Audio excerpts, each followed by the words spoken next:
For a few words of welcome and congratulations to our Hall of Fame class, please welcome UCM Athletic Director and Missouri Sports Hall of Famer, Jerry Hughes. Jerry? Thank you, Sean. Greetings from the University of Central Missouri Department of Intercollegiate Athletics. Once again, we have a great crowd for this event and a great group of inductees. Each year as the Hall of Fame Selection Committee meets, it becomes more and more difficult to select the outstanding recipients to go into this Hall of Fame. Because over the years, Central Missouri has had great student athletes, great coaching, and a lot of success on and off the field. And to get in the Hall of Fame, you have to get 8 out of 10 votes. There's 10 people on the committee, you have to get 80%. So it's not an easy task to be selected into this Hall of Fame. I would also like to point out and thank some people today for tireless work preparing this ceremony, which I saw the whole thing yesterday. You're going to really enjoy. Sean Jones, who puts in countless hours preparing the Hall of Fame and the script that we're going to hear today. Sean, thank you. And you've got a new addition this year. We've added video. John Kennedy and Lauren Gorelli have done an outstanding job, and Ashley Hooks and our staff, who gathered a lot of the pictures from archives, I think has made a real addition to an already great ceremony, will make it even better. Without any further ado, I'm not going any further. You're going to enjoy the day. Come cheer on the Mules and Jennies, and thank you for being here.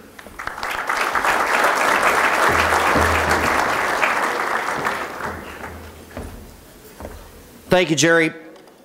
For those of you perhaps back on campus for the first time in a while, it pleases me to tell you that we have a lot of positive energy right now on this campus. We are moving upward in a lot of areas, including record enrollment at the institution, just to name one key piece.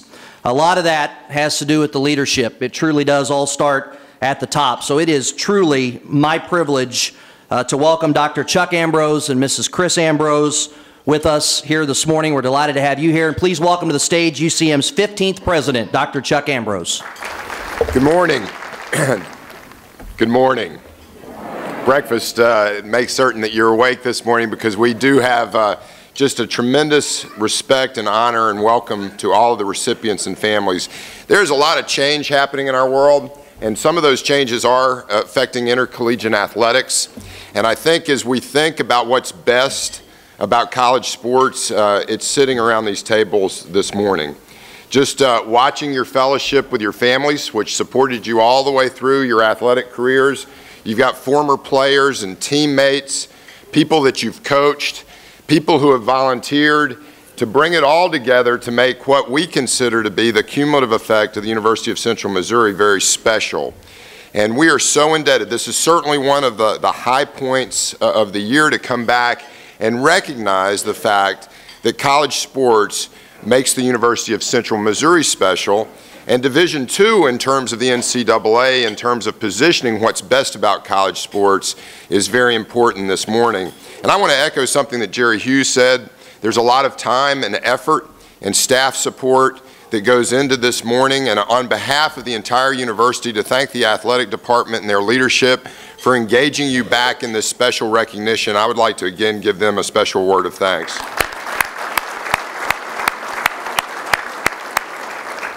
Today, it's important to think about really what sets us apart. And when we think about what's the best of college sports and what's the best of Division II, the world turns and people's perspective turn to the University of Central Missouri. I mean, this morning we've got student athletes in Texas and Arkansas. We've got squads in conference championships. We'll play here on our campus. And I know, especially for those coaches that represent the programs that you as the recipients are coming from, they would like to be here today. But I know you're pulling for them to do exactly for our student athletes what those that have come before us have done for you. If we think about putting you into a Hall of Fame, and I know fame has no really objective as you started thinking about why you chose the University of Central Missouri and then what you brought here today, but there's some other attributes that I think are worthy of putting you in a Hall of, especially as I read and see all of the impact that you're having in what you've done with your degree and your experiences here. We've kind of defined those attributes very specifically. You're also in a hall of learning because you have a college degree and you've taken it out and you've made that difference. It's a hall of service because you not only care about yourself, but you've taken those elements and gone out and made a difference for others. It's a hall of passion because you wouldn't reach the heights of what you are and what you've become without having a passion for what you're about. Perhaps here at the university, it's a hall of balance, because it's that balance between inside and outside the classroom, the time that you've spent, and all the things that you've done that you're being recognized for. It's a hall of resourcefulness, because you've made the most of your experiences. And then most importantly, perhaps, it's a hall of sportsmanship, because we are very proud, and again, it's everyone sitting around these tables, to present a game environment and a sense of identity for this university that really is the very best of what is UCM. So this morning, congratulations. We are so honored to have you back on our campus. You are a reflection of what our current students will become, and that sets a very high bar. And so we'll celebrate with your families and your friends and your teammates. And congratulations on behalf of the entire university. Welcome back.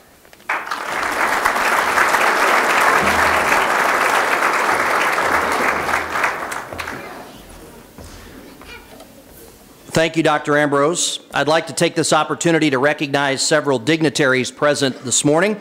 When I mention your name or your group, please stand and be recognized. 3 members of UCM's Board of Governors are with us today: Board President Walt Hicklin, Board Vice President Weldon Brady, and Student Governor Darren Doherty. Additionally, will all former Board of Governors and Board of Regents please stand? Let's give this group a round of applause for their dedication and service to our university. I'd also like to ask all current and past Alumni Association Board of Directors and Foundation Board of Directors to stand, along with the members of our athletic committee at UCM. We're delighted to have all of you with us this morning as well.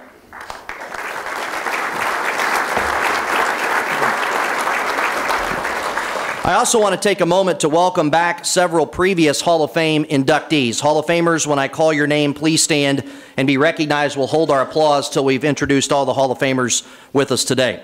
Dr. Floyd Walker, Mandy Berg, Susan Punzo Anderson, Dr. Millie Barnes, Stacy Piontek, Scott Loveland, Cass Cassing, Beth Savage Horn, Susan Dixon Cole, Dean Vogelar, Deb Mankirka, Kathy Anderson, Clark Frost, Bob Russell, Chuck Simmons, P.J. McGinnis. Hall of Famers, we're delighted to have you with us today, and we certainly appreciate your outstanding contributions to UCM athletics. As Jerry and Dr. Ambrose mentioned, some key members of our athletic and university staff deserve a big thanks for their behind-the-scenes work in putting together today's ceremony. It all starts, of course, with Jerry, our athletic director, our media relations director, Mike Knipper, our office manager, Rhonda Cruz, our development officer, Michelle Schubert, all put in a lot of work today. We greatly appreciate them. And I also want to echo what Jerry mentioned and send out a special thanks to our marketing graduate assistant, Ashley Hooks, as well as John Kennedy and Lauren Gorelli from our university relations office. Ashley had a big task, 12 groups, 9 individuals, 1 group, 2 teams. She found all the photos, put them out on the web, and helped to coordinate with John and Lauren, who used their immense talents to put the videos together, I think adding a really wonderful piece to the ceremony. So let's give them all a round of applause one more time for their efforts today. I want to also thank some very special people who willingly shared great stories and memories on our newest class of Hall of Famers. Bill Turnage, Dr. Peggy Martin, Willie Fritz, Kendra Banzette, Dr. Millie Barnes, Cole Armstrong, Darren Hendrickson, Kim Yancey, and many members of our current coaching and administrative staff. I want to send out a personal thanks to all of you. And finally, let's take a moment to recognize the members of the Hall of Fame Selection Committee that are here this morning. Cass Cassing, Clark Frost, Scott Loveland, Mary Jo Sandberg, P.J. McGinnis, Kathy Anderson, and Jerry Hughes. Now, class of 2012, this is the group that voted you in. They're the reason you're here today, at least on the back end of it. You did all the work. They honored it. Let's give them a round of applause.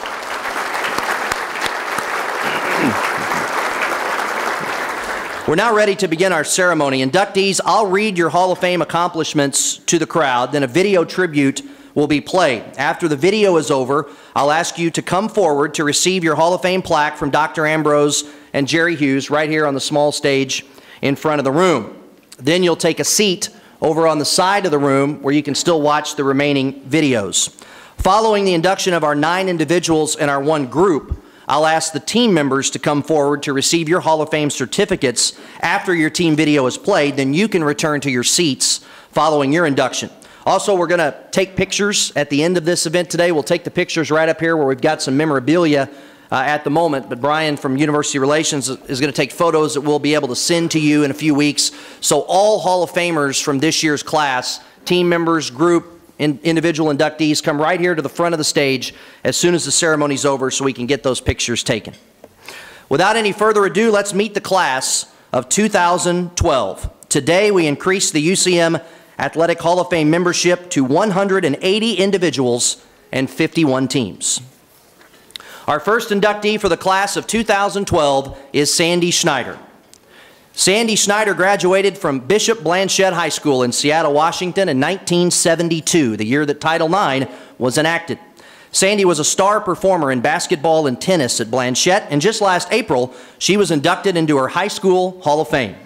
She originally attended the University of Washington to play basketball and volleyball, but the support for women's athletics still wasn't enough at Washington at the time to fuel Sandy's desires to improve her basketball skills and perhaps play internationally.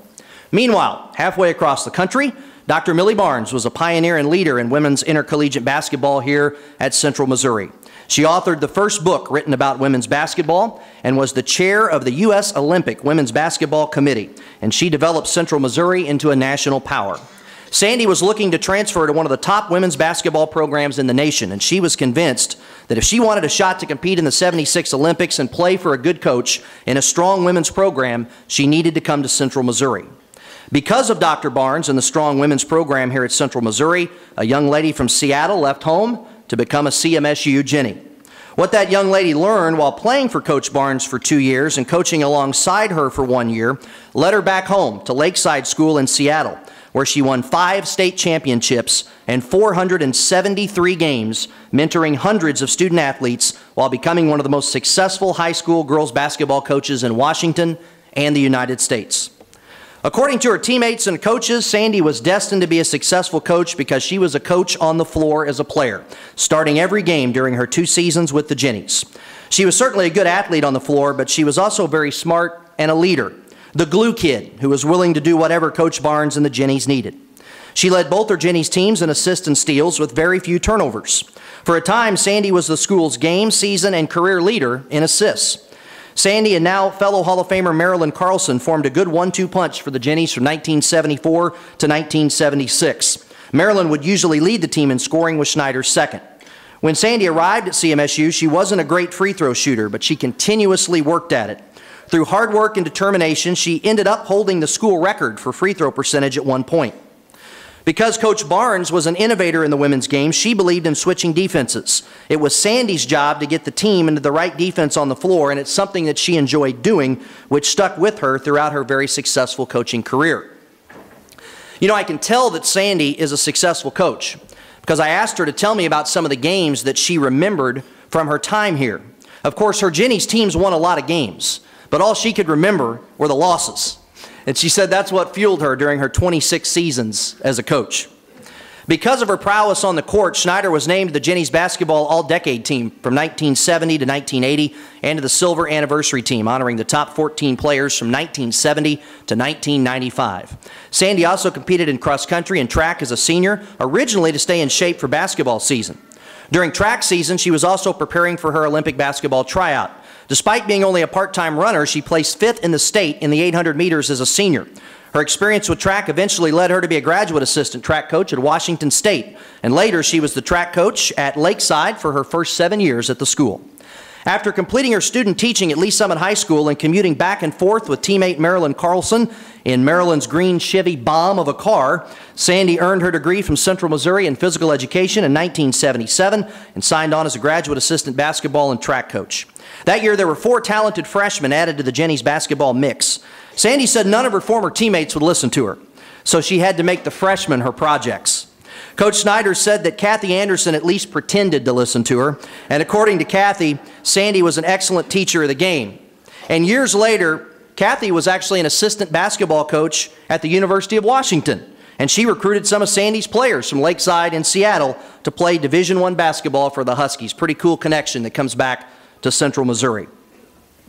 During Sandy's 76-77 GA season, the Jennies defeated Missouri for the state championship.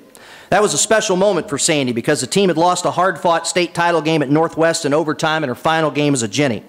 Well, as a coach the next year, the Jennies beat the Tigers for the title, and it was on to the AIAW Regional Tournament in Decorah, Iowa. To show you how far women's athletics has come during Sandy's career, the University of Missouri wouldn't pay for their team to go to the national tournament. Central Missouri did, so the Jennies stopped in Columbia to pick up the Tigers. They shared the bus ride to Decorah, Iowa. Well, as fate would have it, the Jennies faced their bus mates from Mizzou in the regional final. And Missouri won 71-69. Now that's the attribute of sportsmanship if I have ever heard of it in Division II. And Sandy still doesn't like Mizzou to this day. And Sandy, I don't blame you. After 2 years as a student athlete at CMSU and a year as a GA, Sandy headed back to Washington to embark on a highly successful coaching career. She earned her master's at Washington State, and she was an assistant track coach there. In 1979, Sandy became the head girls basketball coach at Lakeside in Seattle.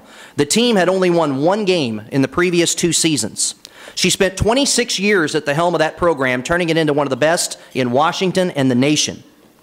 Schneider posted a 473 and 205 record at Lakeside with 5 state championships, a 56-game winning streak, an 86-1 stretch over 3 seasons, 9 league titles, 8 district titles, and 17 trips to the state tournament. She's also served as the school's athletic director and today still works at Lakeside, overseeing the middle school athletic programs and coaching middle school cross country and 8th grade girls basketball. According to Sandy, coming under the tutelage of Dr. Barnes here at Central Missouri was the single most important relationship of her career. She said you can draw a straight line between anything she's been able to achieve as a coach and Dr. Barnes. Coach Barnes taught Sandy the value of preparation and competitive spirit. She was also on the cutting edge of women's basketball, and her knowledge of the game was something Sandy soaked up and applied to her own highly successful program. Sandy says what she learned from Coach Barnes on the court and in the classroom equipped her with the knowledge and skills to fulfill her dreams. On this special day, Sandy would like to thank her mother Ruth and sister Karen for their love and support. Of course, a special thank you to her mentor, Dr. Barnes, as well as Dr. Alpha Dean Martin for her inspiration and support, and to Kathy Anderson and her other CMSU teammates that made Sandy a part of their families while she was away from home.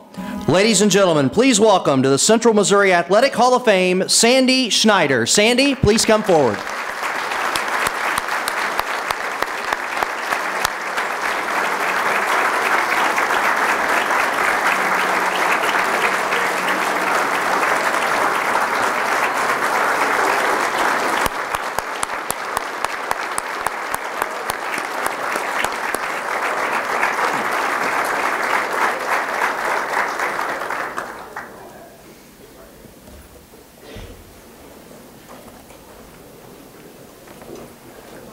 Our next inductee for the class of 2012 is Kristen Anderson.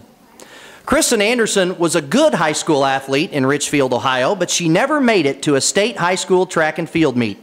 However, due to her drive to succeed, dedication, talent, hard work, competitiveness, and good coaching, she became a 2-time NCAA Division II national champion and one of the most successful track and field student athletes on the track and in the classroom in UCM history. Kristen was an all-conference and all-region high school runner in Richland, Ohio. Her parents, Bob and Joy, both grew up in this area and actually graduated from Central Missouri. That fact certainly helped in convincing Kristen to become a Jenny, but according to Kristen, it was the outstanding academic and athletic opportunities available to her here at UCM that sealed the deal. As a freshman, she placed 28th at the MIAA cross-country meet, and she didn't earn any all-conference accolades at the MIAA indoor meet. It was a 6th place finish in the 3,000-meter steeplechase at the MIAA Outdoor Championships that propelled her to the greatness we're celebrating today. Most good track and field athletes get better and then they reach a plateau. Kristen Anderson never did. She got better and better every single day she was a Jenny. In 2001, the steeplechase became a women's outdoor track and field event. In order to find out who on the team is best suited for the event, Coach Kirk Peterson likes to test his distance runners on hurdles to see who can withstand all the barrier jumps and, of course, the water jump. In the steeplechase, you have to clear 28 30-inch barriers, and you have to take on the water jump 7 times while running 3,000 meters. And unlike hurdles, those barriers don't fall over when they're hit. The event is a true test of endurance, stamina, and mental and physical toughness. Kristen was very good at clearing hurdles for a distance runner, so Kirk knew she had a chance to be very good at the event. It was the water jump that Kristen had to learn to conquer. The water jump consists of a barrier followed by a pit of water which is 12 feet long and slopes upward from 27.6 inches deep at the barrier end to even with the surface of the track. Kirk told Kristen she would have to learn how to jump over it naturally and fall, but there was nothing natural about it to Kristen. She wiped out on 6 of her first 7 water jumps, and she had to go to the bathroom to dry her hair after the race. Afterwards, she called home to Ohio, told her parents about this crazy new event and the difficulty of the water jump. A few days later, she received a package in her dorm room from Mom and Dad. She excitedly ripped open the package, hoping to find cookies, but instead she found her very own steeplechase survival kit, complete with bandages, water wings, a snorkel, and even a rubber ducky. Well, she didn't need those water wings for long, as she mastered the water jump and the steeplechase, earning 2 MIAA championships, 3 All-American honors, and the 2005 Division II National Championship in the event. Following her collegiate career, Kristen has gone on to place second in the 3,000-meter steeplechase at the 2006 USA National Championships, 5th at the 2007 Pan American Games, and she was a 2008 USA Olympic Trials finalist. She has represented Team USA in 4 international track and field meets. All told, Anderson collected 21 All-MIAA honors during her Central Missouri career. She was a 13-time MIAA champ, including cross-country titles in '03 and '04. Kristen was a team-first competitor in both cross-country and on the track, evidenced by the number of events she entered and the valuable points she gained. Those performances helped lead the Jennies to some of the best seasons in school history, as the 2004 cross-country team won the MIAA and regional titles, and the '05 and '06 indoor track and field teams and the '05 outdoor team all won league crowns. In addition to those 13 individual conference championships, Kristen was a 7-time All-American, earning a 2004 All-American honor in cross-country and 6 more in track and field, including the '03, '04, and '05 steeplechase, the '05 and '06 indoor 5,000-meter run, and the '06 indoor distance medley relay. She won 2 NCAA Division II national championships, capturing the '05 3,000-meter steeplechase national title and the 2006 indoor 5,000-meter run national title. Anderson holds a school record in the indoor 5,000-meter run and the indoor distance medley relay, as well as the steeplechase. Her indoor 5,000-meter record time of 16 minutes, 28.36 seconds is 1 minute and 7 seconds faster than the second fastest recorded time in school history. Her 3,000-meter steeplechase record of 10 minutes, 32.92 seconds is 33 seconds faster than the second fastest time in school history. And by the way, Anderson ran those school record times on the biggest stage, winning her 2 national championships with those record times. The distance medley relay record Anderson is a part of is 21 seconds faster than the second place mark. Kristen ended her UCM career in grand style at the '06 Indoor Track and Field Championships. A day after running the anchor leg on the distance medley relay team that finished 4th to earn All-American honors and a school record time, she took part in a very competitive 5,000-meter race. It was the final race of her amazing career. With 1 lap to go, Kristen was in 3rd place, and the leader was pulling away.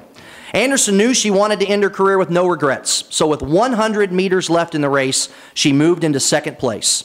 At that point, the public address announcer said, "Here comes your national champion." But he didn't say Kristen's name. He said the other runner's name. With less than 20 meters left in the race, Kristen dug deep and sprinted with all her might. She could hear her coaches, teammates, and family cheering her on. She leaned across the finish line and ended up winning the national championship by 0.2 of a second in a school record time, and we're going to see it here in just a few minutes. Kristen was also a national champion in the classroom. She earned a bachelor's degree in public relations in '05 with a 3.97 GPA. She earned a prestigious NCAA postgraduate scholarship, and in 2007, she earned her master's in speech communication from UCM with a 4.0. Anderson was named the 2006 Peggy Martin Award winner as UCM's top senior female student athlete. She was also named the MIAA's Ken B. Jones Award winner as the conference's top female student athlete. And fittingly, she capped off her Hall of Fame career on the track with a national championship, and weeks later, she was recognized as the top student athlete across all sports when she received the 2006 NACDA Division II National Scholar Athlete of the Year Award. Today, Kristen is putting her academic achievements to good use as a professor of communication at the Art Institute of Washington, D.C. and at the College of Southern Maryland. On this special day, Kristen wants to thank coaches Kirk Peterson and Kip Janren for their belief in her and their incredible dedication to the sport. According to Kristen, Kirk saw the potential in her before she knew it was there. In a little over 4 years, they took a girl who never made it to a state track and field meet and turned her into a two-time national champion. She also had an amazing support network of teammates, friends, and family. Her most supportive fans were her mom and dad. Even though they lived over 800 miles away, it never stopped them from driving through the night to cheer for Kristen. Kristen also says she would not be here today without the strength, courage, and talent God gives her every day. Ladies and gentlemen, please welcome to the UCM Athletic Hall of Fame, two-time national champion, seven-time All-American, and National Scholar Athlete of the Year, Kristen Anderson.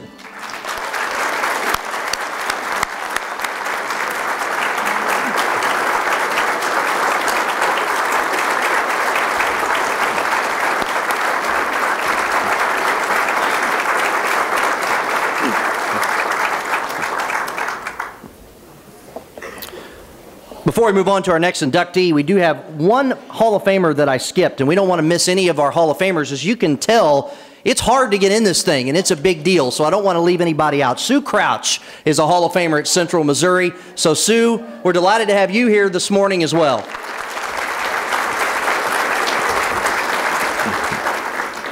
Our next inductee for the class of 2012 is Sean Callahan. All of us that follow sports in this area knew the Callahan kids from Holden were special at a very early age. In 1996, Sean and sister Tanya each won the NFL's national punt, pass, and kick competition. Sean won the boys' 13-year-old age group, and Tanya was competing in the girls' 10-year-old division. Now keep in mind, 3 million kids enter this competition every year. At Holden High School, Sean became the Gatorade Missouri High School Baseball Player of the Year in his senior season, and he took his talents to baseball powerhouse Oklahoma State. He played in 29 games for the Cowboys in his freshman and sophomore seasons, but Sean wanted to play and contribute every day. Meanwhile, back here in Johnson County, the baseball Mules had just claimed the 2003 national title. Hall of Famer Brad Hill had just taken the Kansas State job, and we had a press conference to announce the hiring of new head coach Darren Hendrickson.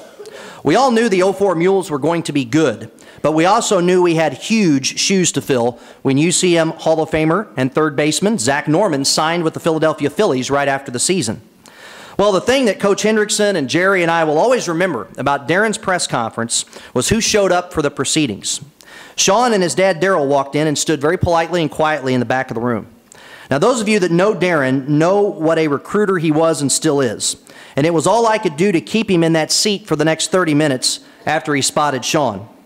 After the press conference obligations, Darren went to meet Sean in the back of the room, and Sean very politely tried to introduce himself when Coach Hendrickson said, "I know who you are," with the biggest grin on his face you've ever seen. As I've said before, having Big Cal there that day ready to be a Mule was a way better press conference gift than any jersey or hat that we could provide. Sean Callahan was the perfect addition to the amazingly talented Mules of 04 and 05. Obviously, he was talented. He was athletic and powerful, but also nimble and versatile. He ended up primarily playing third base and shortstop for the Mules, but he was also outstanding in limited relief pitching opportunities. The bottom line is he could have played anywhere on the diamond. Big Cal hit for power, but flashed great leather, and he possessed a big league arm. On a team full of All-Americans and future pros, Big Cal's previous athletic accomplishments were the most impressive. Yet he blended right in as a humble and highly respected teammate. Sean was tough, led by example, and he let his play do the talking. A great example of his work ethic, ability, and competitiveness is the fact that he seemed to get better every day and every game that he played in during his 2 years with the Mules. As a junior, he played third base. He hit .313 with 63 hits and 41 RBI. He also appeared in 3 games out of the bullpen, striking out 10 and walking just 2. The Mules rolled through the MIAA and the regional, where Callahan flashed some serious leather with 8 assists on some amazing plays. The team took a #1 national ranking to the Division II championships in Montgomery, Alabama. And that's where Big Cal cemented his reputation as one of the best big game players in Mules history. He hit .350 at the series and boasted a .957 fielding percentage and 23 chances as the Mules finished third in the nation. And for his efforts, he was named to the All-Tournament team. After a great summer, Sean went from very good to elite in his senior campaign, compiling one of the greatest seasons in Mules baseball history. He moved to shortstop, where his 156 assists in 05 are 10th in school history. He hit .426 while playing in a school record 66 games. His 18 home runs ranked 2nd in program history, while his 86 RBI ranked 4th and his 92 hits ranked 10th. His 81 runs scored are the 8th most in a single season in program history. After leading the Mules to another runaway league and regional title, Big Game Cal had perhaps the biggest game a Mules position player has ever enjoyed on the biggest stage. We were at beautiful new Riverwalk Stadium in Montgomery, Alabama, and it was a matchup of the #1 Mules and the #2 ranked Florida Southern Moccasins in the opening game of the Division II World Series. It was the 2nd straight year we drew a 1 versus 2 matchup in the first round of the World Series. In the first, Big Cal hit a towering shot to left on the first pitch he saw that landed in the Alabama River and made it 2-0 Mules. It was the first World Series homer in Riverwalk Stadium history. In the bottom of the third, he had a 1-on-2 out shot inside the left field foul pole to make it 4-0, and he got the hat trick in the bottom of the 6th, hitting the first pitch he saw deep to right center to put the Mules up 5-2. He finished 3 for 3 with 3 homers and 5 RBI as the Mules beat #2 Florida Southern 5-2. Once again, Sean was outstanding during the entire series, earning his 2nd straight All-Tournament team selection, leading the Mules to their 2nd straight 3rd place national finish. The last week of May and the first week of June in 05 was just a special time for the entire Callahan family. While Sean was in Montgomery leading the Mules at the Division II World Series, Sister Tanya was coming up with clutch plays of her own for the Tennessee Lady Vols softball team in their first trip to the Women's College World Series. No doubt May 28, 2005 has to rank up there for Daryl and Terry and the whole family. Sean the senior hits those 3 home runs in the big win over #2 Florida Southern. Meanwhile, across the country, freshman Tanya has a huge game as Tennessee wins at Stanford to advance to the Women's College World Series. As a matter of fact, the clutch-hitting Callahan kids kept it rolling for about 9 total days, as Tanya hit a game-winning homer in the 11th inning against #1 Michigan 4 days after the Mule season ended to send the Lady Vols to the national semifinals. The Callahan family was in Montgomery, they were in Oklahoma City, they were everywhere in between following those 2 amazing siblings, and the thing I'll always remember is they had big smiles on their faces the entire time, and who could blame them? On this special day, Sean wishes to thank his mom and dad, his grandparents, his sister, and his wife for all of their love and support throughout his entire career. Following his career, the honors poured in. He was named the MIAA Player of the Year, the Regional Player of the Year, a first-team All-American, and the Rawlings ABCA Division II National Position Player of the Year. In his 2 seasons, he led the Mules to an amazing 114 wins and 17 losses. 2 MIAA titles, 2 MIAA tournament titles, 2 regional titles, and 2 third-place national finishes. Following the season, he was drafted in the 22nd round by the Oakland A's, and unfortunately, the A's tried to make him a catcher, a position that he's never played.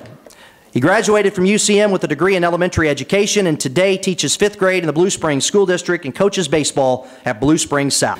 Ladies and gentlemen, please welcome to the Hall of Fame a local product who became one of the greatest players in Mules baseball history, Sean Callahan.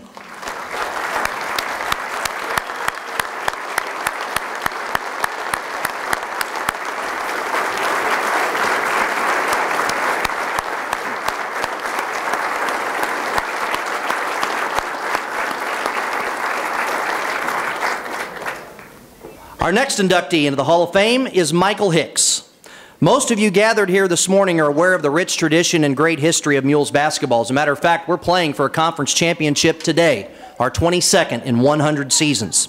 But when Kim Anderson took over the program in '02, the Mules had suffered through back-to-back losing seasons and 5 straight first-round exits from the MIAA tournament, losing those games by an average of 27 points per contest.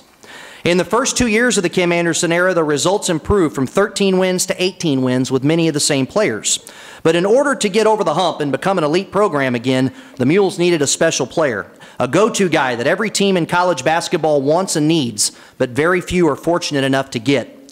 The return of Mules basketball to national prominence was certainly a total team and program effort. But if you had to pick one player that took the Mules from good to great, it would be Michael Hicks. Assistant coach Brad Luce went to his home state of Tennessee and signed an amazing scorer from Smyrna named Michael Hicks and a combo guard from Memphis named Corey Brown. I can remember Michael and Corey visiting Warrensburg in April of '04, and they both had a great time, a great visit, signed the very next day. And I can also remember Coach Luce calling me and saying, let's go celebrate because we just got good. Michael was 6'4", 200 pounds, and he was a scorer. At Columbia State Junior College, he was all-region and averaged 22 points a game as a sophomore. He had tremendous range, good strength, and he was extremely competitive. There's no doubt Michael wanted to score, but he wanted to win a whole lot more. He was a fearless player who played to the crowd and played the game with great energy and enthusiasm. His game had some flash to it, and so did his personality, which sometimes drew the ire of opposing coaches and fans. But all of us in Cardinal and Black love seeing number 4 on our side because, let's be honest, there weren't too many, if any, games in his 2 years when he wasn't the best player on the floor. You always worry about how a good transfer player will adapt to Division II. Well, in Michael's first game in a Mules uniform, he scored 23 points on 7 of 12 shooting in a Mule victory. The Mules rolled to 6-0 for the first time in 6 years with an 11-point win over Rockhurst as he scored 22 points in the Mules' first win over the Hawks since 1999. He scored 20 on 7 of 9 shooting in a home win over Western, and the Mules cracked the top 20 for the first time in years, debuting at number 15. The Mules held on to sole possession of first place in the league with a road win at Emporia State thanks to 27 points from Hicks on 5 of 6 shooting from 3. On February 2nd, the Mules beat Northwest in Maryville for the first time in 7 years with a 75-64 victory. It was the Bearcats' worst home loss in 10 years, and Hicks scored 22 points and grabbed 8 boards. The Hicks-led Mules won 5 of 7 from that point on to set up an MIAA title game in Topeka against Washburn in the final game of the regular season. A Mule win would give them a share of the MIAA title for the first time in 20 years and a number 1 seed in the conference tournament, while an Ichabod win would give them the MIAA title outright. It was a hotly contested game, 12 ties, 13 lead changes, but the competitive nature of Michael Hicks would not be denied. He attacked the rim. He went 15 for 17 at the free throw line and hit many clutch free throws in the final 2 minutes. He finished with 29 points and led the Mules to their first MIAA title since 1985 with a 91-85 win over Washburn. Next, it was on to Kansas City for more history as Hicks averaged 16 points and almost 7 boards a game in 3 wins to earn MIAA tournament MVP honors as the Mules cut down the nets as conference tourney champs for the first time since 1984. The season concluded the following week with the first NCAA tournament appearance in 8 years. In his first season as a Mule, Hicks led the team to 24 wins, a conference title, a conference tourney title, and a trip to the NCAA tournament. He averaged 17 points per game. He finished second in the nation in free throw percentage. He was the first Mule in 5 years to earn first-team All-MIAA. As a senior, he took his game to another level. He averaged 21.5 points a game, 22.6 points per league contest. He hit 116 threes, a single-season record at UCM. For the second year in a row, he shot 87% at the foul line. On New Year's Eve of '05, he scored 34 in 48 minutes in a double overtime win over Northwest Missouri at the Multi. 48 minutes, also a school record. He scored 31 and grabbed 8 boards in a 3-point win at Missouri Western, and he tallied 33 with 10 boards in an overtime win at Northwest on January 28th when the Bearcats were the number 1 team in the region. Hicks and his teammates also brought big crowds back to the Multi. In his senior season, he scored 25 in front of 5,175 fans at the Multi as the Mules beat 7th-ranked SBU 72-56. He once again led the Mules to the MIAA tournament title game where his 26 points against SBU weren't quite enough to claim back-to-back crowns. However, he did help the Mules make more history at the NCAA regional tournament in Bolivar. Making their second consecutive NCAA tournament appearance, the Mules trailed by 18 at halftime to Truman State. Michael had 2 points at the break, but the second half was the finest of his career. He scored 22 second-half points. He went 14 for 14 at the foul line. With 3.7 seconds left, the Mules still trailed by 3 when Michael hit a guarded 26-footer between the circles to force overtime. He finished with 29 points. He had 2 at halftime. He was 19 for 20 at the foul line. The Mules won 67-63 for their first NCAA tournament win in 10 years. So in Michael's 2 seasons, the Mules returned to the NCAA tournament. They won a tournament game, and then the next season, they went to the Final Four. That 26-foot shot at the buzzer proved to be one of the biggest in Mules basketball history. The Hicks-led Mules of 05-06 finished with 24 wins. He finished 48-15 in his career. His 1,210 career points are the fourth most in program history by a two-year player, and his 191 career three-point field goals are just 16 shy of the all-time record, which was set by a four-year player. Following his senior season, he was once again named first team All-MIAA. He earned MIAA All-Tournament team honors for the second consecutive year, and he became just the 8th first-team All-American in program history. Today, he becomes the 7th in that illustrious group to join the UCM Athletic Hall of Fame. Ladies and gentlemen, please welcome to the Hall of Fame the 8th first-team All-American in Mules basketball history, Michael Hicks.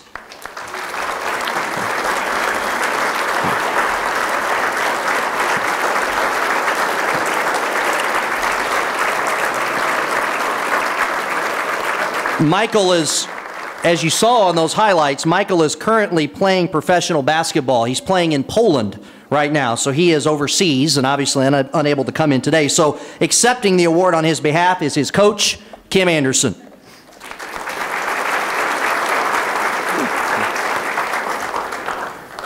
Coach A, good luck in that game today, by the way. Let's get another MIAA title. What do you think? By the way, no pressure, but if the Mules do win today, it's the 4th MIAA championship under Coach A. The first came with Michael Hicks, and he'd be the only coach in over 100 years of Mules basketball with 4 MIAA championships, so that's pretty special.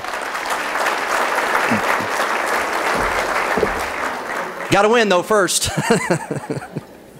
Our next inductee into the Hall of Fame is Rachel Matakis.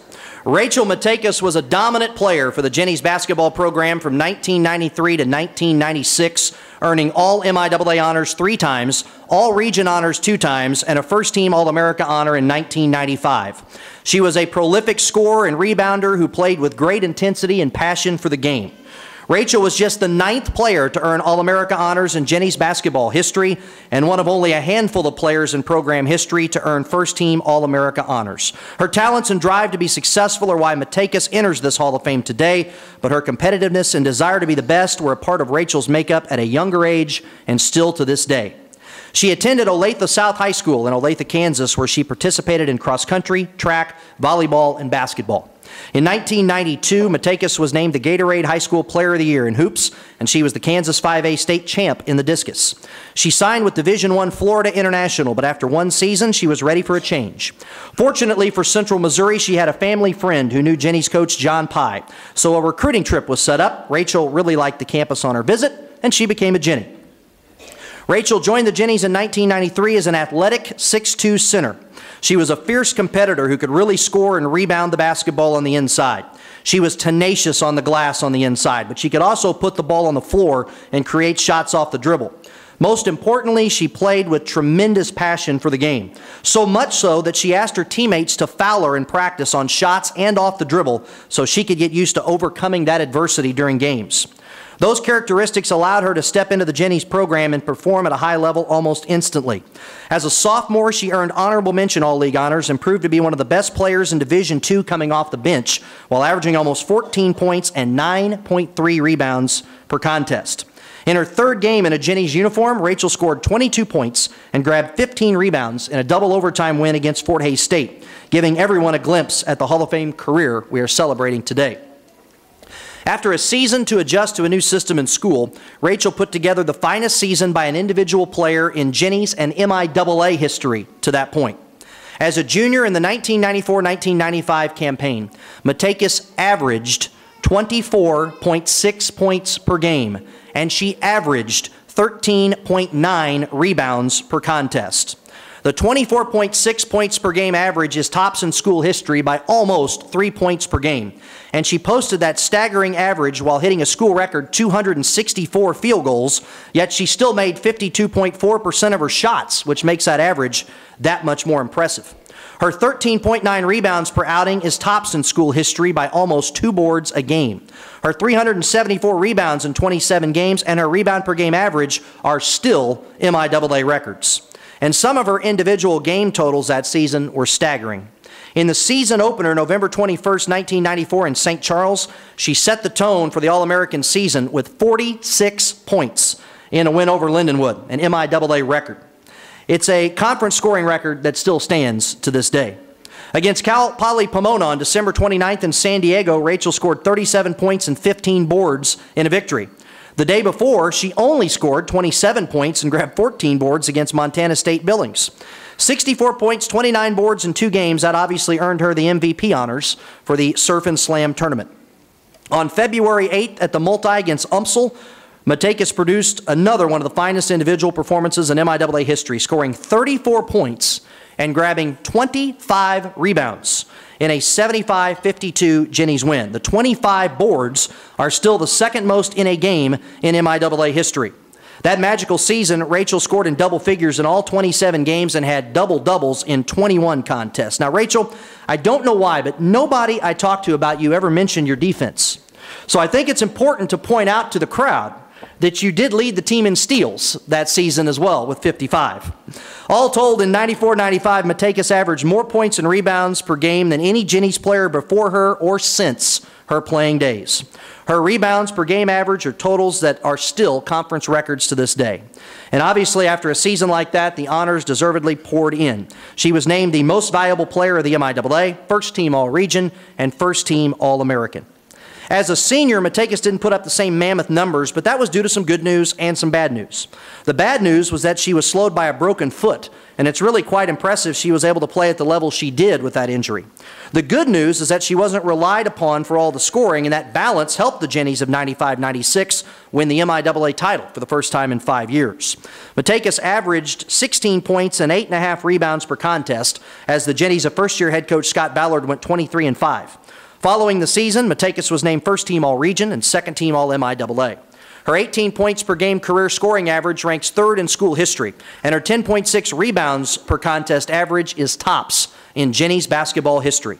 Matakis won 58 games in 3 seasons as a Jenny, and she scored 1,462 points in those 3 seasons, ranking 8th on the Jennies all-time scoring list, despite playing at least 31 less games than the rest of the career top 10. As a student athlete, Rachel realized how blessed she was to have basketball as a vehicle to receive her education. She worked hard to take full advantage of the opportunities on the court and in the classrooms here at Central Missouri, and she enjoyed the campus atmosphere. In 1996, she earned her degree in education from Central Missouri. In addition to basketball and a great campus experience, Rachel also had great family support. On this special day, Rachel says thanks to her grandpa for always being there through good times and bad, and she thanks her parents as well for all their support during her career. Lastly, she would like to thank the coaches, professors, and administration here at Central Missouri for allowing her to play and attend college in such a special place. The passion for the game of basketball and for education still burns in Rachel today as a coach and teacher for the past 16 years. She says because of Central Missouri's constant support and upholding the student athlete to a high standard, it allowed her to gain confidence in pursuing her master's in special education and her principal's certificate. Rachel is currently teaching special education and coaching girls varsity basketball at Valley Vista High School in Surprise, Arizona, where she passes down many of the same lessons to her student athletes and students that she learned here at Central Missouri. Ladies and gentlemen, please welcome to the Hall of Fame a first-team All-American and MIAA MVP for Jennies basketball, Rachel Matakis.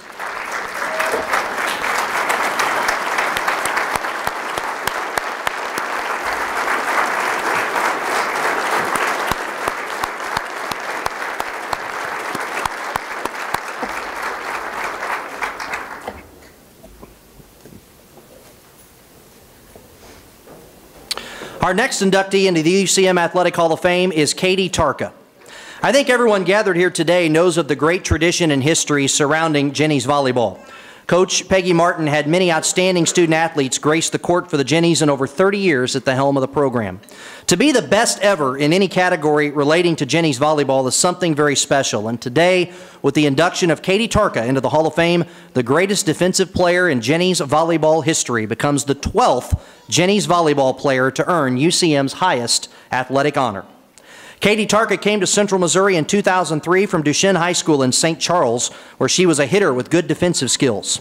The plan was to make her an outside hitter, but early on it was clear she was destined for the libero position as the defensive specialist on the floor. It's a big change going from the player who hits the volleyball to end the point to the player who hits it first to set up your team, and Tarka handled that huge mental change perfectly. As a freshman, she established a new program record for digs in a match with 57 against Drury. That mark ranks second in Division II history in a 5-set match. Tarka finished her freshman campaign 5th in Division II in digs per game. She was so good as a freshman that Coach Martin had this to say in the media guide before her sophomore campaign. Katie had a tremendous year. She exceeded our expectations, which are now extremely high for 2004. She had tremendous digging ability and her passing is excellent. Impressively, Tarka earned her first of 4 straight All-MIAA honors in that freshman season, and she did continue to exceed those lofty expectations throughout her amazing career. According to longtime assistant and current Jennies head coach Flip Piontek, every good team needs a Katie Tarka on it. Her mental approach and physical presence at the libero position was amazing. Her reaction time was so good, and her self-confidence allowed her to be a great leader in how she carried herself on and off the court. All told, her teams went 112-35 with 4 straight trips to the NCAA regional final. She is the UCM and MIAA career leader in digs with 3,016. That's 518 more than the second performer on the MIAA list. Her career digs total ranks second all-time in NCAA Division II history, and her 5.94 digs per set are the most in school and conference history and 5th all-time in Division II. Tarka is also the UCM and MIAA single season leader with 902 digs as a senior in '06. The 902 digs were the second most in NCAA Division II in the 30-point scoring format. In addition to her 4 All-MIAA honors, she earned 7 different All-Region honors, was named to 3 NCAA Regional All-Tournament teams, earned 3 Jennies Defensive MVP awards, and was named the team MVP as a senior. Tarka was a 3-time All-American, earning honorable mention honors in '04 and third-team honors in '05 and '06. Katie also got the job done in the classroom as a 4-time MIAA Scholar Athlete and MIAA Academic Honor Roll member while balancing volleyball in the pursuit of a very challenging degree in nursing. Because she was a nursing major, there were often conflicts with volleyball, but Tarka showed terrific balance in maintaining a high level of success in both her academic and athletic pursuits. In 2007, she earned what is now known as the Dr. Peggy Martin Award as the Outstanding Senior Female Student Athlete at UCM, sharing the honor with Tina Peak, whose '04-'05 Jennies bowling team will be enshrined into the Hall of Fame in just a few minutes. In 2007, Tarka graduated from UCM with a degree in nursing with a 3.68 GPA. For the past 4 years, Katie has worked as an ICU nurse, no doubt displaying the same poise, intelligence, and work ethic that made her a Hall of Fame student athlete. On this special day, Katie would like to thank her coaches. Coach Martin for teaching her not only volleyball, but discipline, respect, and several life lessons as well. According to Katie, Flip was dad away from home. He knew how to be tough, but comforting as well. Katie says it was always a tough day when they disappointed Flip. Former assistant and current Lewis head coach Laura Lee Smith was a perfect complement to Coach Martin and Flip. She always brought something different to each practice. Along with this great coaching staff, she made incredible friendships at Central Missouri with all of her teammates, and especially the Fab 5 girls she entered the program with. Of course, Katie would especially like to thank her family. Her mom and dad were always so supportive, especially when times were difficult. Katie says nursing and volleyball proved to be very stressful, and they always knew exactly what to say to calm and reassure her. Her brothers also knew how to make her laugh and remind her that they were only a phone call away. And finally, Katie says she is truly honored to be inducted into UCM's Athletic Hall of Fame. Playing volleyball and going to school here was one of the best decisions she ever made. Ladies and gentlemen, please welcome to the Hall of Fame 3-time Jennies Volleyball All-American Katie Tarka.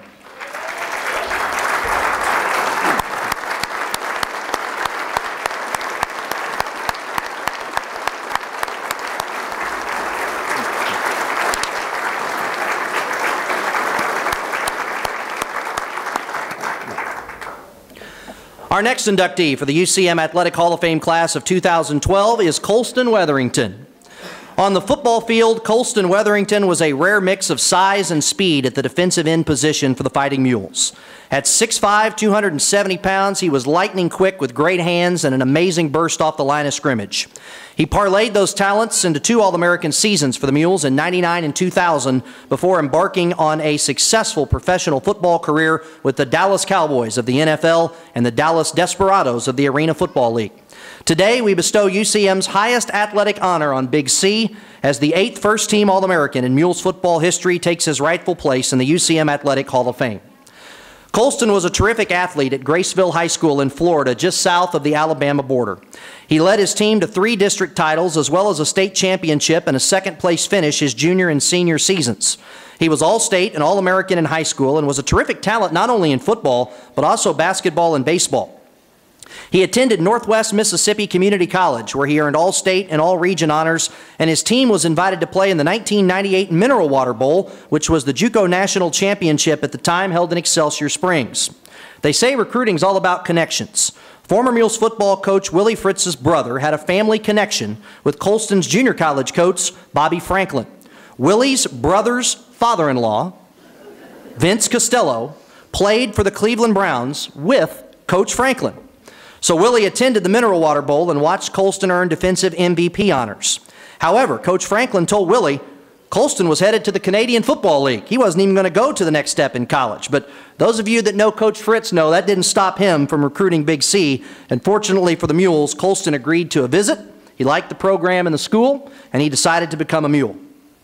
It was clear from the very beginning that Colston was going to be a dominant force on the field for the Mules. In 1999, he had 12 sacks and 19 tackles for loss to go with 52 stops on the season. He also hurried the quarterback and forced teams to scheme their offenses away from him every single game. In a Thursday night regionally televised game against Washburn, the Mules trailed 15-0 when Colston took the game over. He had 5 sacks and forced a fumble that led to a Mules touchdown as the Mules came from behind to win 32-18 over the Ichabods. The 5 sacks are the second most in a game in Mules football history. The next day, Coach Fritz went to Kansas to recruit the junior colleges, and all the coaches he visited and players he recruited had watched the game the night before, and they all marveled at number 55 and how he put the team on his back to get the comeback victory. Colston finished the '99 season with 12 sacks, the second most in a season in Mules football history. His 19 tackles for loss that season ranked 5th all-time in Mules history. Following the year, Colston was named first-team All-MIAA and the defensive most valuable player of the league. He earned first-team All-Region honors as well, and 4 different groups named him a first-team All-American. And he was just the 8th Mule to earn a first-team All-America honor on the gridiron. He was such a good athlete that he longed for a return to the hardwood. Coach Fritz allowed Colston to join the Mules basketball team in the off-season. And one of Colston's greatest thrills was having the whole football team there to cheer him on as he made his Mules basketball debut in the 99-2000 season. As you might expect, or if you haven't seen Colston yet, you will realize when he comes up to the stage in a few minutes, he was an outstanding rebounder and shot blocker, and he could thrill the crowd with some mammoth dunks while appearing in 17 games for the basketball Mules. Entering the 2000 season as a returning All-American, Colston was featured on our media guide and the promotional posters. Appropriately enough, he was surrounded by grocery sacks.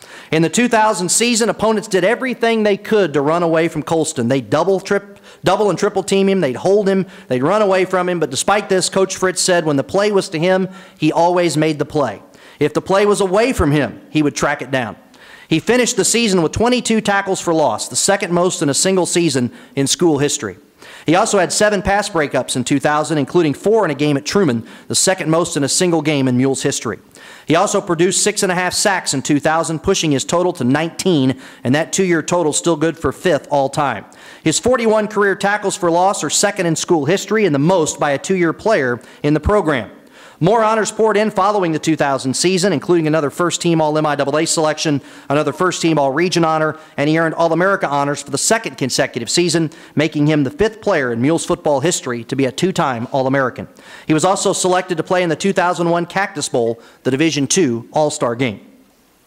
A highlight for Colston and all of us associated with the program came in the spring when the Dallas Cowboys selected Colston in the 7th round of the NFL Draft with pick number 207. He was the 9th Mule to be taken in the NFL Draft and the first since UCM Hall of Famer Jeff Wright was taken by the Bills in the 1987 draft. At the time, Wetherington was also the earliest NFL draft pick in Mules football history. 2 Mules have since been drafted in Rod Green and Delaney Walker. And there is no doubt that by Colston getting drafted from this Division II school, it opened up more doors for the coaching staff to recruit a higher level of player, as it proved that with the right level of talent and hard work, it is possible to be a Mule and go to the NFL. As Colston said, being a Dallas Cowboy was the dream of a lifetime. He was part of the Dallas Cowboys organization for 3 seasons. Then he embarked upon a highly successful Arena Football League career from 2004 to 2008 with the Dallas Desperados. The Desperados were also owned by Cowboys owner Jerry Jones, and Colston became one of the top players in franchise history. He was named to the 2004 AFL All-Rookie team. In 2006 and 2008, he was named the AFL Lineman of the Year, and he was named All-Arena League in 2006, 2007, and 2008, and all told, Colston spent over 8 seasons living out his dream playing professional football. Those of us who were here when Colston played remember a player who played with all the special talents we mentioned, but we also remember an outgoing young man with a terrific smile who was always a very popular student on campus. I can remember standing here at the 2000 student-athlete banquet the day after the NFL draft, telling a room of over 500 student-athletes that Big C was now in the Big D. And Colston, they gave you a standing ovation because you were such a popular student-athlete. Today, Colston would like to thank his family, including his grandmother, aunts, uncles, cousins, and especially his mother, the late Dolores Wetherington. He would also like to thank coaches Fritz and Clemens and all the coaches that impacted his journey in football. A special thanks to his teammates, including fellow defensive ends Wright Thompson and Tommy Harris. According to Colston, they accepted a cocky SOB and taught him how to be humble. They also taught him how to deal with the Missouri weather, especially that first semester in the cold Missouri winter away from Florida. Ladies and gentlemen, please welcome to the Hall of Fame the 8th first-team All-American in Mules football history, Big C, Colston Wetherington.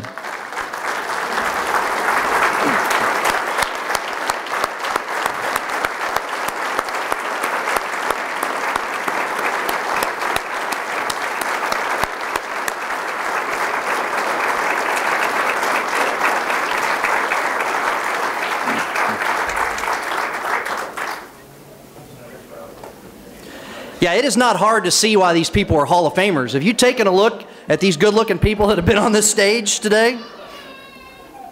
We have been very blessed indeed here at the University of Central Missouri. The coaching category of the Central Missouri Athletic Hall of Fame is an elite group of successful coaches who have won at a high level while teaching important life lessons to Mules and Jenny student athletes on our various fields of play. Today, Risa Summerall becomes the 18th inductee all-time into the coaching category of the UCM Athletic Hall of Fame. In sports, it's tempting to break down seasons and years into simple numbers and statistics.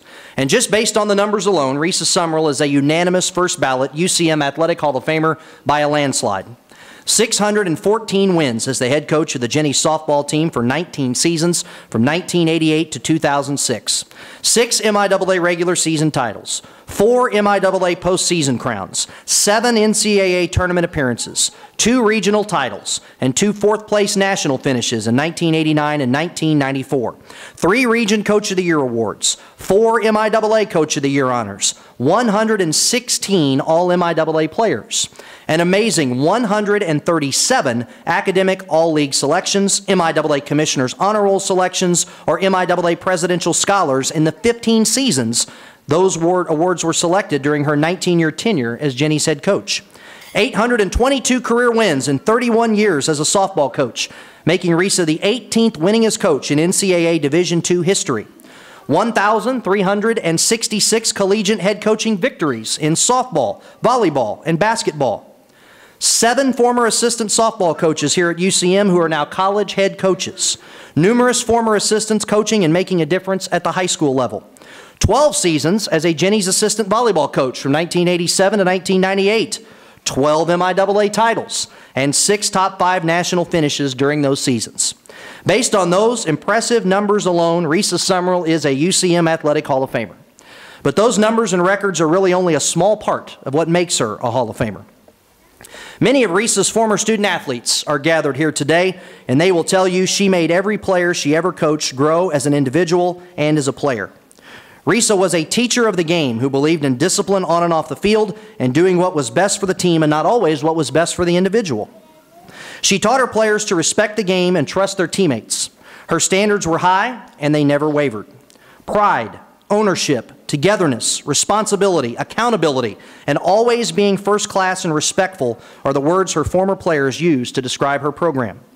Risa also taught her players that it was an honor to play softball and attend this institution. And if I may, would all of Risa's former players stand up for a moment?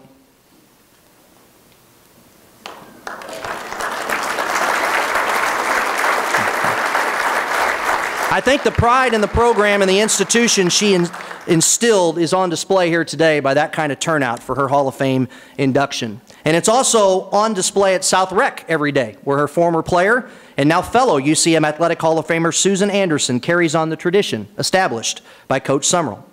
Obviously, Risa was a highly competitive coach on the field and very passionate about the game and winning.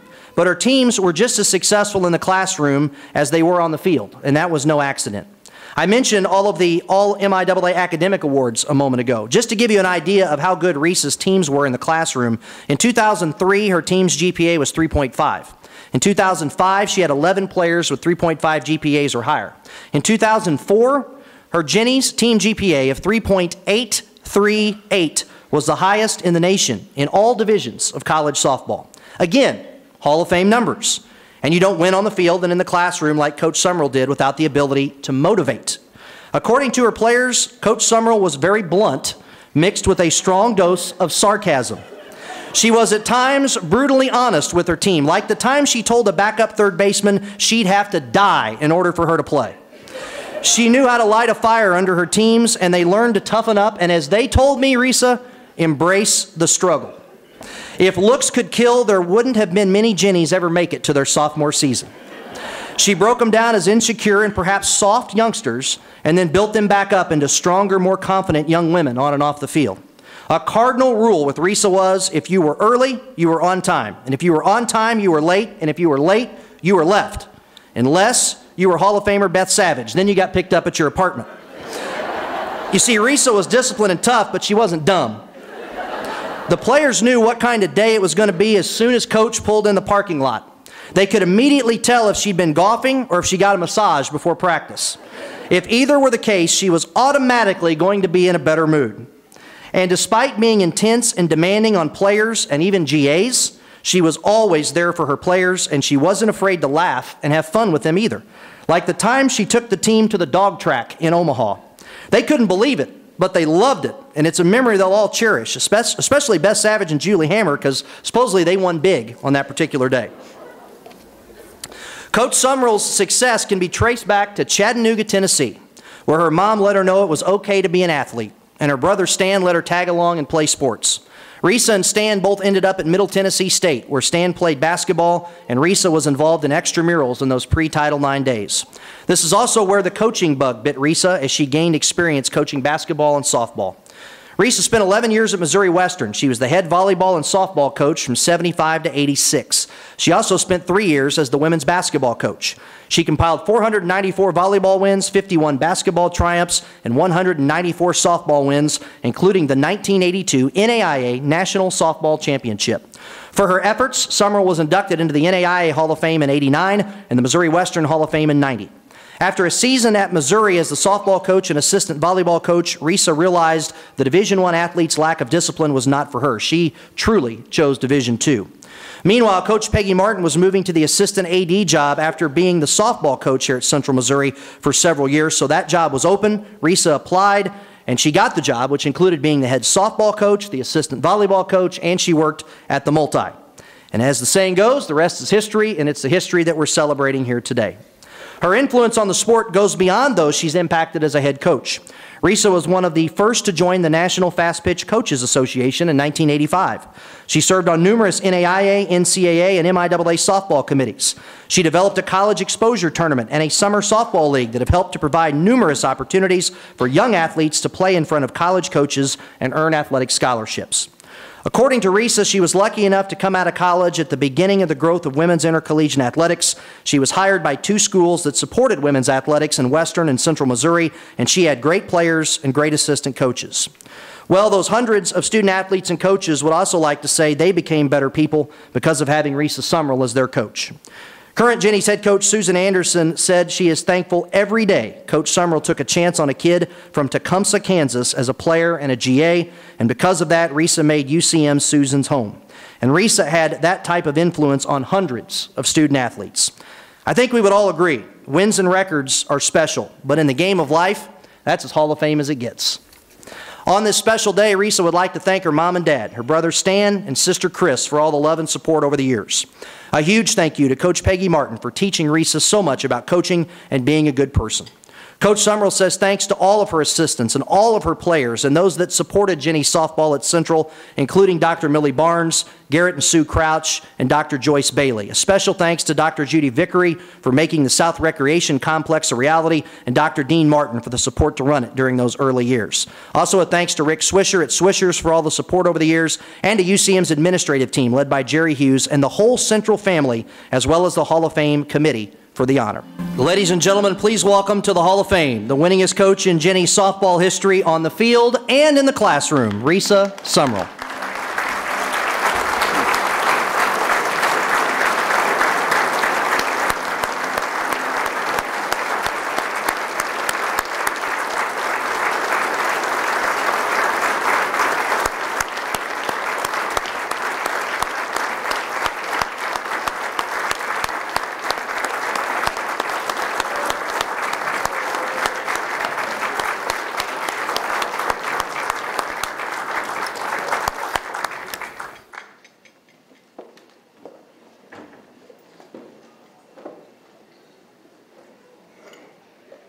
Each year in our special recognition category, we induct people into the UCM Athletic Hall of Fame who have made a major impact on Mules and Jenny's athletics. Our first inductee into the special recognition category for 2012 is actually a group. The chain gang for UCM football that enters this Hall of Fame today has an amazing 162 years of combined service to the Mules football program and UCM. Through rain, intense heat, cold, mud, late nights, and lightning delays, the crew of Ed Curtis, Rusty Enzer, Paul Earls, Glenn Borum, Jim Joyner, Robert Trott, and Joe Vaughn have worked the sideline, dedicating their fall Saturdays to volunteer service for the Mules football program. This chain crew or chain gang is a group of unsung heroes on a football game day at UCM. When they do their job well, you barely notice them, and this group has done it well for almost 40 years. Some of you might even be wondering what a chain gang is. Well, in essence, they act as assistants to the referee who handle the first down measuring chain and the down indicator box. The members of the chain crew who operate the measuring chain are called the rodmen, and the person who works the down indicator box is called the boxman. When a team gains a first down, one of the rodmen places one end of the chain on the sideline parallel to the spot of the ball. The other rodman then stretches the chain out to mark the first down line. To ensure an accurate measurement, a clip is attached to the chain. The chains are then brought directly onto the field whenever the referee needs an accurate measurement to determine if a first down has been made. Our Hall of Fame chain gang consists of 6 people.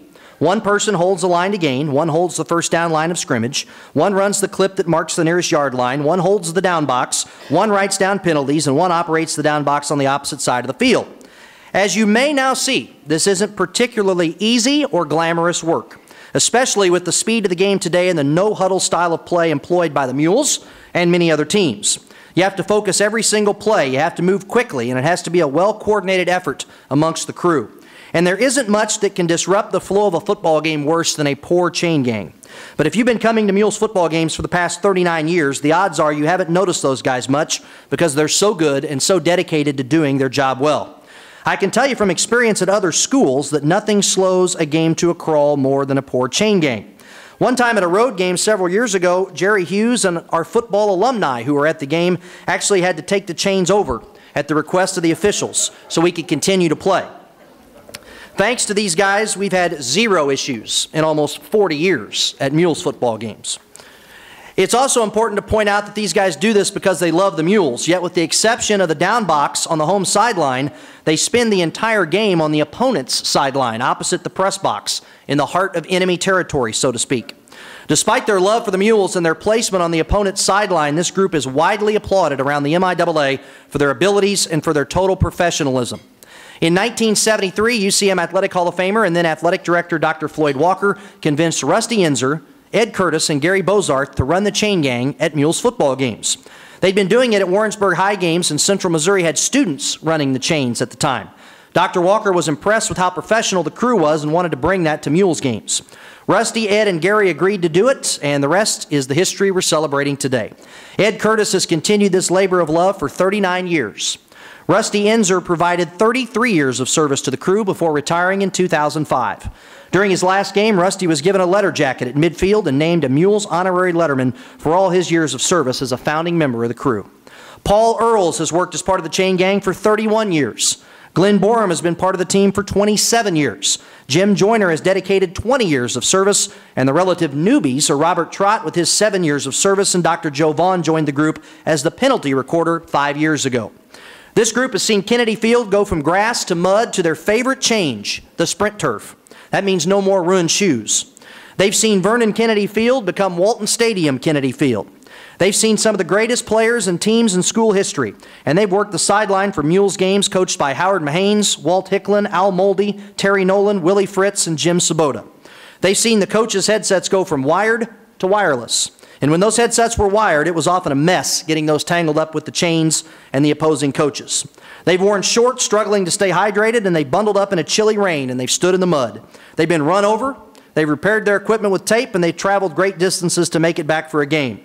I know for Ed, a great thrill has been keeping candy in his back pocket for his grandkids to grab after each game when they come down to put on his MIAA smock and prepare to be future chain gang members. As an institution, we have received many compliments over the years from officiating crews and opposing coaches on how this crew conducts themselves and how they manage their critical game day function. They do it for no money, and they do it for their love of UCM. 162 years and counting of combined service.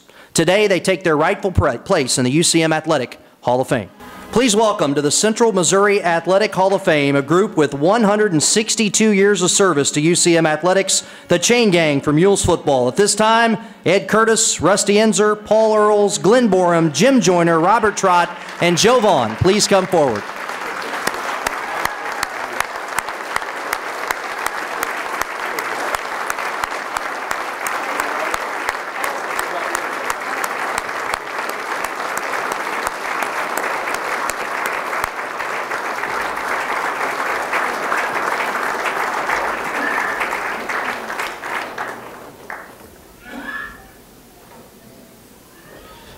You guys brought the jackets. I thought you might bring the chains today and stretch them out here out front for a first down. I think it'd be very appropriate.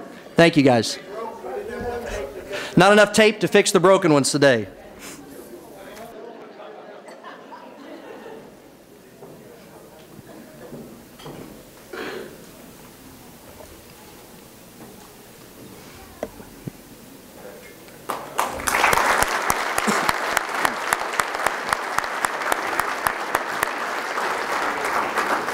Our next inductee into the special recognition category of the UCM Athletic Hall of Fame class of 2012 is Marion Woody Woods.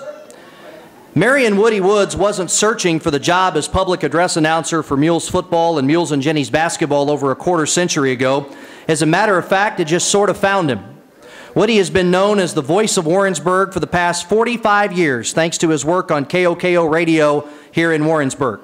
During that time, he's emceed just about every event in Johnson County, and he's worn just about every hat one could wear at a local radio station. From national award-winning on-air talent to engineer to general manager to sales and program director to news director to community relations director, just to name a few of the titles he's had. Of course, Woody is best known for his smooth and upbeat on-air delivery and his unmistakable rich bass vocal tones. Because of his talent, personality, and civic-mindedness, he's been asked to announce and MC everything, and he's almost always said yes. Fortunately for UCM Athletics, he said yes 27 years ago when he was asked to lend his considerable talent to our home games. When he became the PA announcer for Mules football, he had exactly one game of football experience under his belt. That was a Warrensburg High game years ago when the Tigers' PA guy failed to show up and they needed a last-second fill-in. Of course, who do you call? You call Woody in this town. Well, the Mules were looking for a new PA guy for football 27 years ago, and Hall of Famer Bill Turnage made the call to Woody, and the rest is history. 2 years later, Bob Jackson went from doing basketball PA back to providing Mules radio play-by-play on 1450 Cocoa, so Turnage asked Woody to take on the basketball PA duties as well. According to Woody, he'd never done a basketball game, didn't play basketball, and these are his words, rather ignorant of the game when he added those duties 25 years ago. But like everything Woody's ever done behind a mic, I think we would all agree he's done a fantastic job. Woody's style behind the PA mic is his personality. He doesn't say more than he has to, and he's not a big rah-rah guy. He just lets the game happen and lets people know what is happening. In football, I think he's known for the simple and exciting phrase, touchdown Mules. Nothing better than that. In basketball, when the UCM teams take the floor before the game and at halftime, it's not an official entrance without Woody saying, "Ladies and gentlemen, here come the Mules," even though he doesn't take credit for the phrase. For 27 years, Woody's given up his fall Saturdays to be a part of the Mules football game day experience. And for 25 years, his winter Wednesday evenings and Saturdays have belonged to the fans of the Mules and Jennies. Fortunately for us, Woody and his wife Irma are big UCM fans. His family are also big Mules and Jennies fans, and it's always nice to see Woody's family seated across the way from the scorer's table cheering on our teams. But on this special day, Woody, I want to thank your family. I want to thank Irma and Doug and Sherry and their families, including your grandchildren and your great-grandchildren, for allowing us so much of your time and talents over the past 27 years. Nobody ever thinks of that side of it when they say, hey, Woody, will you do this? Hey, Woody, will you come do that? Will you announce this? That's time away from your family. I realize that. We realize that. I want to thank you, but I also want to thank your family for giving up that time for us, our community, our university community, to allow us to have your talents for the past 27 years. As many of you know, Woody got some new knees this winter, and we're glad he's recovering nicely, and soon he'll be back on his beloved golf course trading quarters with his buddies. As for his future as our PA voice, well, you have to know Woody. For the past few years, I've called him in the summer. I've asked him to re-up for one more year. He agrees, and he generally tells me, you know, Sean, this might be my last year, and if you guys want to find somebody else, I'm fine with that. Whatever you guys want to do. I think it's been that way the last 3 or 4 years. Today, we're giving him the day off from his PA duties at the Multi so he can enjoy the day with his family and actually be introduced at halftime as a Hall of Famer instead of actually doing the introduction. We will certainly keep utilizing Woody's talents as long as he lets us. And when he's ready to hang up the PA mic, we'll understand and thank him. What we can do beginning today is add another richly deserved moniker before his name. The voice of Warrensburg. The voice of KOKO Radio. And now, UCM Athletic Hall of Famer. Ladies and gentlemen, please welcome to the Hall of Fame the public address voice of Mules football and UCM basketball for over a quarter century, Marion Woody Woods.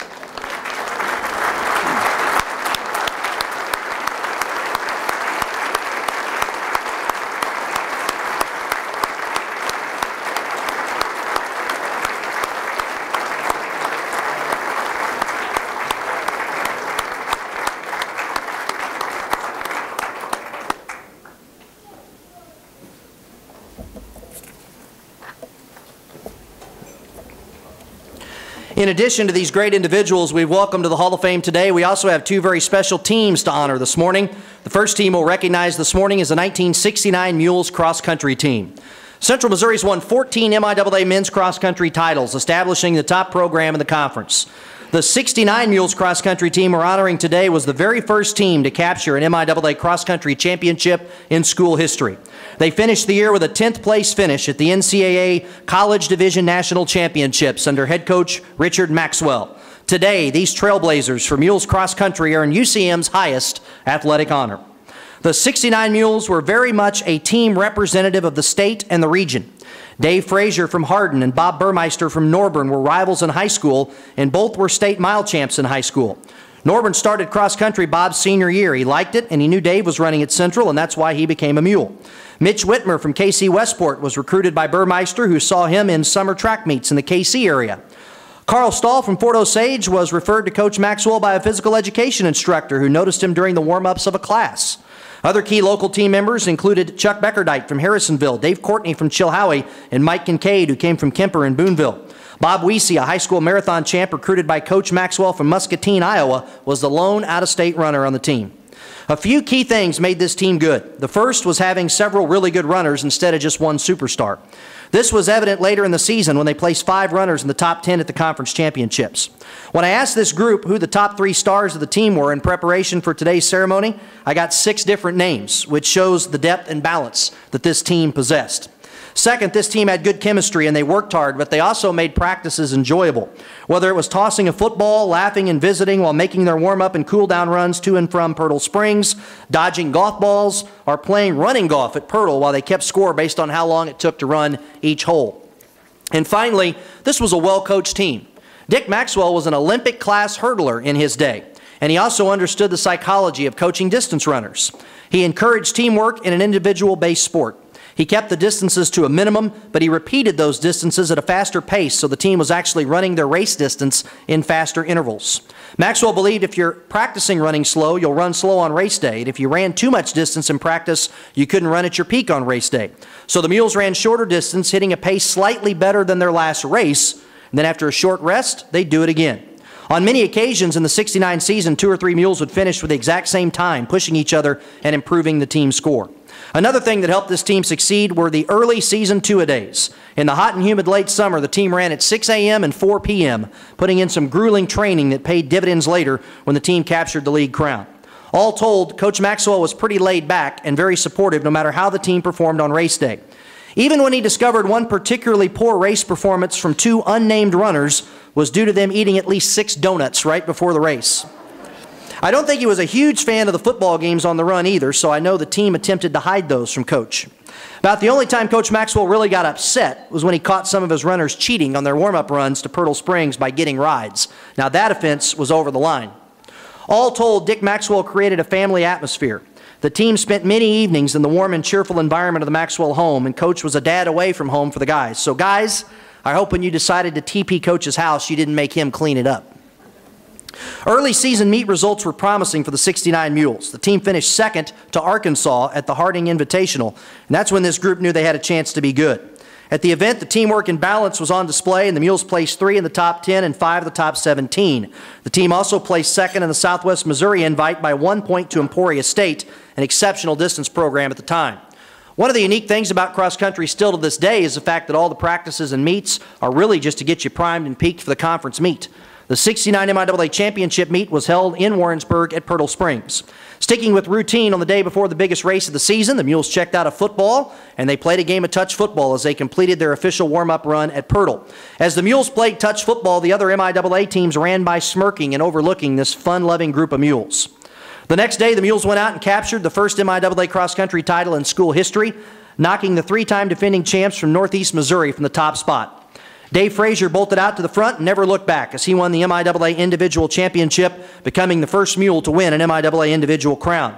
During Dave Frazier's 4 years on the team, he was 7th, 5th, 3rd, and 1st at the conference meet. Bob Weesey placed 5th in the '69 MIAA race. Mitch Whitmer, Carl Stahl, and Bob Burmeister ran in a pack in 8th, 9th, and 10th for most of the race to give the Mules 5 finishers in the top 10. Bob Burmeister also had 4 top 10 MIAA finishes in his career, finishing 4th, 5th, 10th, and 4th at the MIAA Championships. Traditionally, teams threw their coach into the shower following a big championship. Well, this team took the winning tradition to another level, throwing Coach Maxwell into the pond at Pirtle Springs. It's important to point out this was mid-November, and Coach Maxwell was wearing a suit. This was the '69 team's twisted version of the modern Gatorade bath. Somehow, I doubt Coach Maxwell minded much. Despite the dunking, Coach Maxwell still took the team out for steaks, but karma struck the team when the staff informed them they didn't have any steaks left because the other teams that were in town for the MIAA meet had eaten them the night before. The '69 team's next stop was Wheaton, Illinois, for the first Mules team to ever qualify for the NCAA College Division Cross Country National Championships. The morning of the national meet, it snowed 5 inches. It was still snowing, and it was 22 degrees at race time. Coach Maxwell drove the team from the hotel to the meet with no heat, so they get used to the cold. There were 415 runners and 53 teams, and the Mules are in the middle of the starting line on a polo field. There were so many runners that each team only got a 3-foot lane to start in, which meant each team had to start lined up front to back. They ran the length of the polo field, then had to make a right turn around the pole. Coach Maxwell knew it was going to get real congested when all these guys tried to make the turn around that pole at once. Chuck Beckerdite was a really good middle distance runner that just ran cross country to keep in shape for track. So Coach put him in front and told him to take off like he was running a half mile. Coach Maxwell told the rest of the team to keep up with Chuck until they got around the pole. Well, Chuck did as instructed, not expecting his time to really count. But Dave and Bob finished the race far enough ahead of him that they came back to meet Chuck about a half mile from the finish where he was worn out from the fast start. But Chuck remembers him yelling, "Your time is going to count, your time is going to count." And he said that those guys probably shaved a minute off his total race time. Carl Stahl also took out like he'd been shot out of a cannon. He was in the top 10 at the half mile and then came back to the pack. All the Mules finished in the top 100 with Bob Weesey, the top runner, in 36th place. When it was all said and done, the '69 Mules finished 10th in the nation. Today, the guys that started the tradition finish as Hall of Famers. Ladies and gentlemen, please welcome to the Hall of Fame the 69 Mules cross-country team. Team members with us this morning are Dave Frazier, Mike Kincaid, Bob Burmeister, Carl Stahl, Chuck Beckerdite, Larry Neal, and Coach Dick Maxwell.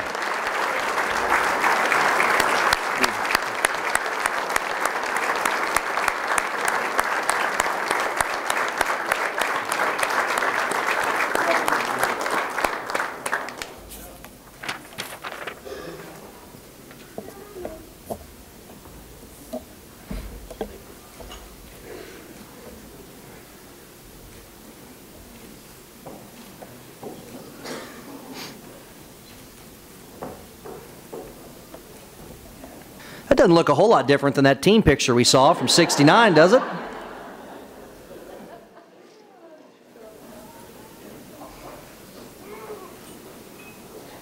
All told, the 04-05 team captured an impressive 6 event titles during the regular season and finished with an 89-21 record.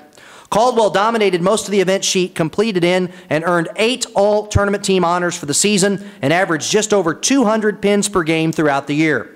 For her accomplishments, Caldwell was named the Division II and III National Player of the Year, First Team All-American, and National Rookie of the Year. Sophomore Tina Peak and freshman Giovanna Bruce were each recognized for their outstanding performances during the year by being selected as First Team All-Americans as well. Sarah Cox earned Second Team All-American honors, and Kim Worth was recognized for her accomplishments during the season with an Honorable Mention All-American selection. Head coach Ron Holmes was named the NTCA Division II National Coach of the Year. Even though it was a formality, the Jennies did not learn their postseason fate until the end of March '05. 8 teams were selected to the NCAA All-Division Championship to be held in Apopka, Florida. Central Missouri was one of 2 Division II schools selected to participate at the championships and certainly one of the favorites to win the title. During day 1 of the competition, the Jennies finished as the number 3 seed, averaging almost 200 pins per player. Tina Peak and Brianna Caldwell averaged over 220 pins per game. During Game 3, Tina Peak stole the show with yet another perfect NCAA championship performance. After bowling a perfect 300 game the previous season, Tina became the first player to ever roll 2 perfect 300 games in NCAA postseason competition, with her first one coming at the '04 NCAA championships the previous year. Bracket play during day 2 consisted of an 8-team double elimination bracket with the final 4 teams competing on championship Saturday. Central Missouri began match play against 6th-seeded New Jersey City University. It was a very tight match, but the Jennies fell 4-3. For the Jennies to make it to the championship match again, they'd have a very tough comeback path to complete. Round 2 of the match play was against 7th-seeded Maryland Eastern Shore, at the time the number 4 team in the country. The Jennies were up to the task with a 4-2 win. UCM then had to play 5th-seeded Sacred Heart in round 3. The Jennies played with great emotion and capitalized on early momentum as they won the match 4-1. The final match of day 2 would be against Bethune-Cookman, the 4 seed. Central Missouri moved to an early lead, but neither team could take advantage and pull away. Ultimately, the Jennies pulled ahead during Game 7 and won 4-3 to advance to championship Saturday. The Gens would face number 2 Fairleigh Dickinson for a chance to make the finals. The Gens jumped out right from the start, never gave FDU a chance to change the momentum, and swept the semis 4-0. As fate would have it, number 1 Nebraska was awaiting the Jennies again in the national finals. And once again, the finals provided great exposure for UCM as the NCAA championship match was televised on ESPN. Nebraska returned the entire starting lineup from their title team the previous year, but the Jennies battled hard against the Huskers, falling behind early in the match but recovering to gain a 2-1 lead in the best 4-of-7 format. Unfortunately, Nebraska used their experience to surge ahead and win the next 3. In the end, Nebraska defeated Central Missouri 4-2 for the title. For her outstanding play at the event, Tina Peak was named to the all-tournament team. The core group of the 04-05 team developed a very special bond, not only due to their tenacity and success in competition, but some memorable life experiences. Teammate Alicia Hefter was going through the special experiences that go along with the birth and growth of a baby while also functioning as a student athlete. Alicia did not compete during the fall of '04, but following the birth of daughter Layla, she returned to the team in the lineup in February of '05, and the former All-American provided great performances and leadership for the young team. Another unforgettable memory of the year is tied to the '05 Alabama A&M Invitational near Birmingham. Ironically, that's where Coach Holmes and this year's team is today. To put it plainly, the team was the victim of a smash-and-grab robbery. A robber busted into the driver's side window of the team van, and everything inside was gone, including some very special items to members of the team. As the team stood around shocked, mad, confused, and emotional, freshman Giovanna Bruce was so incensed, without her teammates knowing, she ran across the parking lot and confronted the person she believed committed the theft. Then she took back the items from the vehicle and confiscated the thief's cell phone to hold until police arrived to arrest him. Now, in hindsight, Giovanna realized it probably was not the safest thing to do, but it does give you a little insight into the bond that this team felt, as well as its toughness. This group became like a family. They played cards together. They went to Mardi Gras in Baton Rouge. They took in a show at the Grand Ole Opry. They went to Duke and North Carolina's campuses. They heard Olympian Dot Richardson speak in Orlando at the NCAA Championships and shared holidays together away from family members and loved ones. The 04-05 Jennies exceeded all initial expectations for such a young squad. They finished as NCAA national runners-up, went 89-21, won 6 events, 17 all-tournament team awards, 5 MVP awards, 5 All-America awards, and the Coach of the Year award. And not only did the student athletes perform well on the lanes, many also excelled in the classroom as 11 team members earned academic All-America honors. Even today, this group is still highly successful competing in bowling, and their work ethic has also led them to positions as lawyers, nurses, university administrators, and successful businesswomen around the country. Ladies and gentlemen, please welcome to the UCM Athletic Hall of Fame the 2004-2005 Jennies Bowling Team. Team members with us this morning are Brianna Caldwell, Tina Peak Balser, Sarah Cox, Alicia Hefter, Samantha Swanson Lambert, Jessica Wright Prutt, and Kim Worth.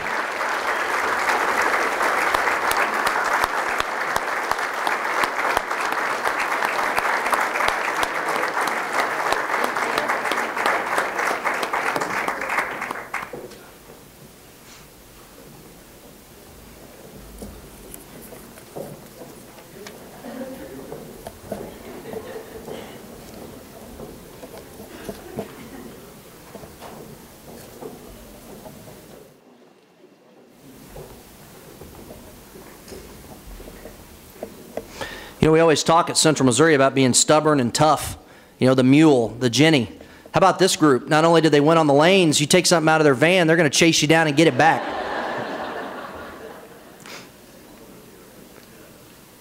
Again, congratulations to the 2004-2005 Jennies Bowling Team.